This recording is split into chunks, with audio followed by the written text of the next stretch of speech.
Hello.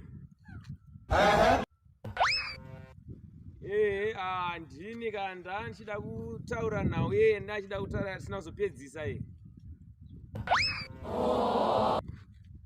nanji takazoita ongororo kako vanhukadzi.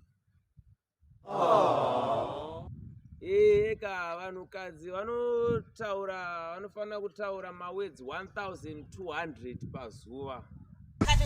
Mwari wangu mpenyu. Varume vachitaura 400 mawedzi. Tenzi wangu.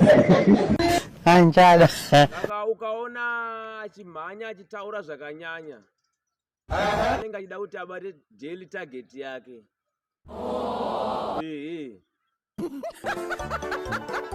That's why vachizoti vakapenga.